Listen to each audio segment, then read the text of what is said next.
Hi எல்லோருக்கும் வணக்கம். Welcome to Vijith you. So இந்த வீடியோவில் நம்ம பிக் பாஸ் சீசன் 9 தமிழ் பற்றின ஒரு சில அப்டேட்ஸ் வந்து பார்த்திங்கன்னா வந்திருக்கு. ஸோ அதை பற்றி தான் வந்து டிஸ்கஸ் பண்ண போகிறோம்.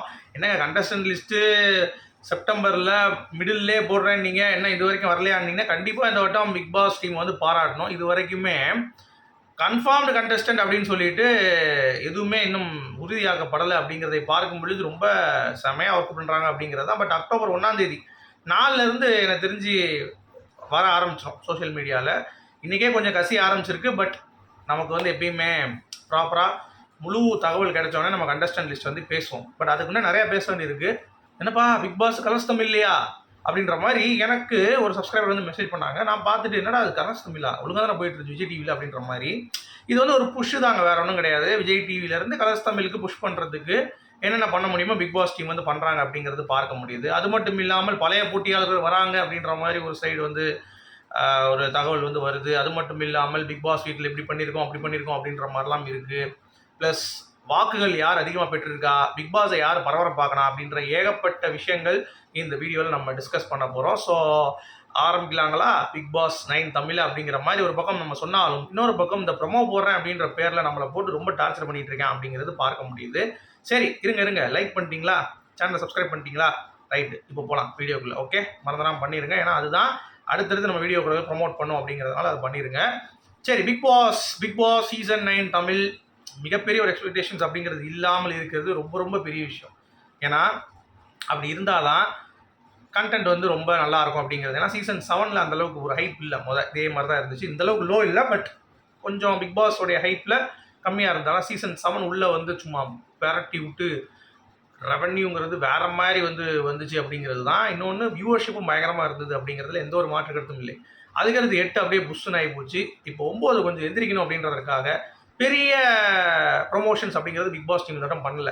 இன்னொன்று இந்த கரூரோடைய ஒரு இஷ்யூ போயிட்டு இருக்குல்ல, இப்போது பெருந்துயரம் ஒன்று நடந்தது கரூர் ஸ்டாம்பேட் விஜயோடைய பிரச்சார கூட்டத்தில். அதில் வந்து பார்த்திங்கன்னா மக்கள் வந்து ஊறி போயிருக்காங்க. என்ன காரணம் என்னவா இருக்கும் அப்படின்ற மாதிரி. ஒரு பக்கம் டிஎம்கே வந்து காரணம்ன்றாங்க, ஒரு பக்கம் டிவிகேவுடைய அலட்சியம் தான் காரணம்ன்றாங்க. இதெல்லாம் ஒரு பக்கம் வந்து டிஸ்கஷனில் போயிருக்கனால தனுஷோடைய இட்லி கடைக்கு கூட இட்லி போனி ஆகலை.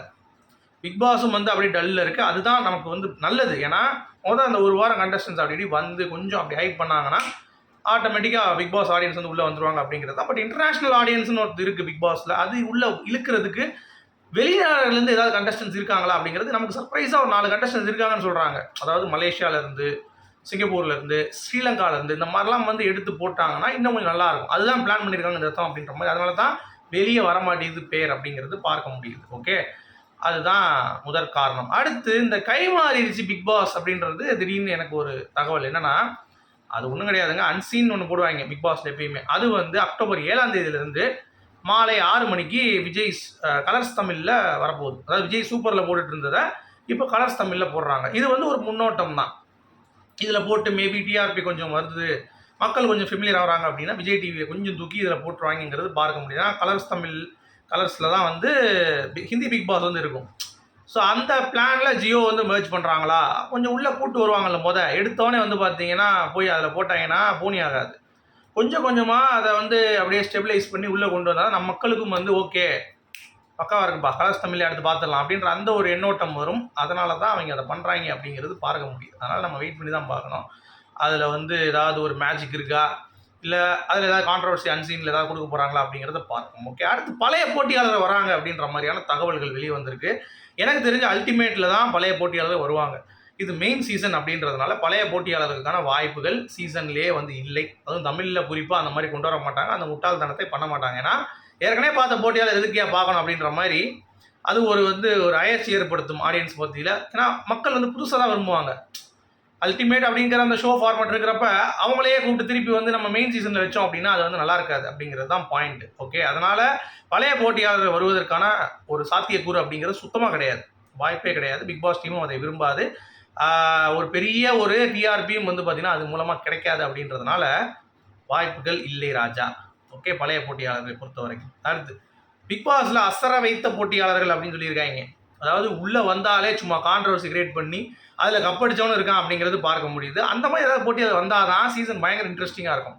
உதாரணத்துக்கு சொல்லணும்னா வனிதா விஜயகுமார், நம்ம முகமது அசீம் அவரெல்லாம் உள்ளே வந்து பரபரப்பு ஏற்படுத்தினார். அப்புறம் சரவணன் நம்ம பிக் பாஸில் வந்தார்ல 3rd சீசனில் அவர், அப்புறம் பிரதீப் ஆண்டனி அவர்கள், இவங்கெல்லாம் பயங்கர ஒரு ஒரு அப்படியே ஒரு என்ன சொல்கிற ஒரு வைப்பு கிரியேட் பண்ணாங்க அந்த ஹவுஸில் அப்படிங்கிறது தான். அது நெகட்டிவோ பாசிட்டிவோ அப்படிங்கிறது நமக்கு அதுக்கடுத்து கிரியேட் பண்ணாங்க. அடுத்து ஐஸ்வர்யா தத்தா, இந்த மாதிரி ஆட்களை எல்லாம் உள்ளே இறக்கி போட்டோம் அப்படின்னா மாயா நீங்கள் எடுத்துக்கலாம். மாயாலாம் ஃபுல் அண்ட் ஃபுல் நெகட்டிவிட்டியாக இருந்தாலும் அந்த ஹவுஸை ஒரு வைபாக இந்த பிக் பாஸ் வந்து கொண்டு போனாங்க அப்படிங்கிறது. அந்த மாதிரியான ஆட்கள் இந்த சீசனில் இந்த இதில் வரணும் அப்படிங்கிறத விஜய் சேதுபதி ஹோஸ்டிங் கொஞ்சம் அது ரொம்ப ரூடாக இல்லாமல் ஹெட் மாஸ்டர் அப்படின்ற மாதிரி இல்லாமல் விளையாடுங்க அப்படி தட்டி தட்டி கொடுக்குறேன், நேரம் வரும்போது அடிக்கிறேன் அப்படின்ற மாதிரி அடித்தாருன்னா இந்த ஷோவை இன்னும் இக்னேட் பண்ணலாம் அப்படிங்கிறது தான் பாயிண்ட்டு. ஸோ அதை தான் அவங்க பண்ணுவாங்களாங்கிறத வெயிட் பண்ணி பார்ப்போம். இது ஒரு ஃபார்மேட்டில் போயிட்டுருக்கு. சரி, அடுத்து பிக் பாஸ் வீட்டுக்குள்ளே ஏகப்பட்ட மாற்றங்கள், புதுசாக இது இருக்குது அது இருக்குது அது இருக்குது, எதுவுமே இருக்காது. சரியா, அதே தான் பிக் பாஸில். நான் ஒரே ஒரு விஷயம் தான் ரெக்வஸ்ட் பண்ணியிருந்தோம் பிக் பாஸ் டீமுக்கு. ஏன்னா ஒரு ஸ்பைடர் கேம் மாதிரி வச்சு முன்னாடி அப்படியே பறக்க விட்டிங்கன்னா இந்த நாமினேஷன் பண்ணும்போது ஒரு சைடு அந்த கேமரா ஃபோக்கஸ் பண்ணி இன்னொரு சைடில் அப்படியே ஒரு 2 ஆங்கிளில் காட்டினாங்க அப்படின்னா அவங்களோட ரியாக்ஷன் நம்ம அப்படியே ஆன் த ஸ்பாட் எடுக்கலாம். இது நம்ம நிறையா தடவை சொல்லியிருக்கோம். கரெக்டாக எப்படி சொல்கிறேன் அப்படின்னா, இப்போ ஒரு நாமினேஷன் ஒருத்தன் பண்ணுறான் அப்படின்னா அங்கே பேசும்போதே நம்ம அவனோட ரியாக்ஷனை பார்க்கலாம். அது இன்னும் நல்லாயிருக்கும், நமக்கு ரிவ்யூ பண்ணுறதுக்கும் ரொம்ப சூப்பராக இருக்கும், அவங்களோட ரியாக்ஷன்ஸும் வந்து ரொம்ப ஃபன்னாக இருக்கும் அப்படின்றதுனால இதை நம்ம கேட்டிருந்தோம். இது ஹிந்திலலாம் வந்து நடைமுறைக்கு வந்துருச்சு. பட் தமிழில் போன சீசனே கொண்டு வரணுன்னாங்க. அது இந்த வட்டம் வருதா அப்படிங்கிறது எனக்கு மிகப்பெரிய ஒரு எக்ஸைட்மெண்ட்டாக இருக்கேன். வருதுன்னு சொல்கிறாங்க, வருதான்னு பார்ப்போம் அப்படிங்கிறது. ஏன்னா நிறைய ட்ரோன் ஷாட்ஸ்லாம் பார்க்கலாம் அப்படி வந்துச்சுன்னா. ஸோ அதுக்கான சாத்தியக்கூறுகள் இருக்கா அப்படிங்கிறத நம்ம பொறுத்திருந்து தான் பார்க்கணும். ஓகே, அடுத்து ப்ரோமோ. நம்ம ஹைப்பை வந்து குறைச்சி விட்ருவாங்க போல். லேப்டாப்பில் ஒர்க் பண்ணிகிட்டு இருக்கேன், லேப்டாப் சரியாகலை, ஆன் பண்ணி ஆஃப் பண்ணுறான்னு சொல்லிட்டு போகிறாங்க. ஒன்றுமே புரியலன்றான். கேட்டால் ஒரு பொண்ணு எந்திரிக்குது, அப்படியே அழகாக சூஸ் பண்ணி அப்படியே வந்து படுத்து தூங்கிடுது திருப்பி. ஏன்னா ஒன்றுமே புரியலன்றான். ஒரு காரை ஒருத்தன் பார்க் பண்ணி முடிச்சோன்னே வெளியே வரேன், வந்தோன்னே இங்கே வார்க் பண்ணக்கூடாதுன்றான், ஒன்றுமே புரியலன்றான். வந்து நான் வீடியோ பேசிகிட்டு இருக்கேன், உங்களுக்கு எதுவும் புரியல, அதான் ஒன்றுமே புரியல அப்படின்ற மாதிரி நம்ம வந்து பேசிட்டு போயிட வேண்டியதான் அப்படிங்கிறது தான். ஸோ இந்த மாதிரியான ஒரு ஹைப்பு வந்து கிரியேட் பண்ணுற ஒரு ப்ரோமோ போடாமல் கொஞ்சம் ஹைப் டவுன் பண்ணுறாங்க. பட் இது நல்ல விஷயம் அப்படிங்கிறத நான் சொல்லிக்கிறேன். சரி, கண்டஸ்டண்ட்டில் கூமாப்பட்டி வராரு போல தெரியுது அப்படின்ற மாதிரி ஒரு பக்கம் இருந்தாலும், திவாகர் அப்படின்ற ஒரு தர்பூசணி பழம் உள்ளே வருது அப்படின்றனால சோஷியல் மீடியாவிலேருந்து அந்த இன்ஃப்ளூயன்சர்ஸுங்கிறது உள்ளே வராங்க. இந்த அகமது மீரான் அப்படின்ற மாதிரி ஆட்கள்லாம் உள்ளே வராங்க. பட் உமேர் குக்கித் குமாலி உள்ளே வராரு அப்படிங்கிறது டவுட்டு தான். ஏன்னா அவருக்கு படங்கள் 5 படங்கள் இருக்குது அப்படிங்கிற மாதிரி சொல்லப்படுது. ப்ளஸ் இன்னொன்று என்ன அப்படின்னா கஷ்டம். ஓகே, அடுத்து ஸ்ரீகாந்த் தேவா விலகிட்டார். சரியா, அதனால் புதுசு நிறையா பேர் வந்து ப்ராமிசிங்காக எப்படி சொல்கிற ஒரு யங் டேலண்ட்ஸ் அப்படின்றதை தாண்டி எனக்கு தெரிஞ்சு ஒரு ஸ்ட்ராங்கான பெண் போட்டியாளர் உள்ளே வராங்களோ அப்படின்ற மாதிரி ஒரு ஃபீல் வந்து நமக்கு கொடுக்குது. ஏன்னா ஆதிராய் சவுந்தரராஜன் ஒருத்தவங்க வராங்க, அவங்க வந்து ஒரு ஆக்ட்ரஸ்ஸு. வியானா அப்படின்னு சொல்லிட்டு ஒரு மாடல் வராங்க, அவங்க பேசிக்கலி சிங்கப்பூரோ அப்படின்னு சொல்கிறாங்க. ஓகே, அவங்கெல்லாம் வந்தாங்கன்னா கேபிவிலேருந்து நம்ம ராஜவேல் அந்த மாதிரி காமெடி எக்யூப்மெண்ட் எடுத்திருக்காங்க. ஓகே, அடுத்து ஒரு ஸ்க்ரீன் ரைட்டர், அதாவது டைரக்டர் மாலினி ஜீவரத்னம்னு சொல்லிட்டு இன்ஸ்பெக்டர் ரிஷி அப்படின்ற ஒரு கான்செப்ட் பண்ணியிருக்காங்க அந்த அமேசானில்.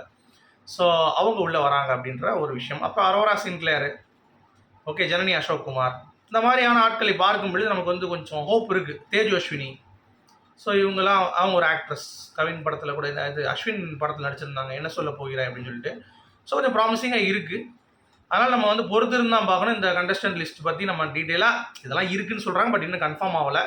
ஸோ வந்த பேரை நம்ம முழுசாக நம்ம வந்து டிஸ்கஸ் பண்ணுவோம் அதை பற்றி. ஓகே, கன்ஃபார்ம் லிஸ்ட்டை பற்றி நம்ம வந்து பேசலாம். ஓகே, பட் எனக்கு தெரிஞ்சு இந்த வருஷம் பிக் பாஸ் வந்து சைலண்ட்டாக போகிறதே நல்ல விஷயந்தான். எப்போனாலும் வந்து அப்படியே பூகம்பமாக சும்மா கிரிட்டு மேலே வரலாம் அப்படிங்கிறதுல சொல்லிட்டு இந்த வீடியோ நான் முடிக்கிறேன். உங்களுடைய கருத்துக்கள் மீண்டும் சந்திப்போம்.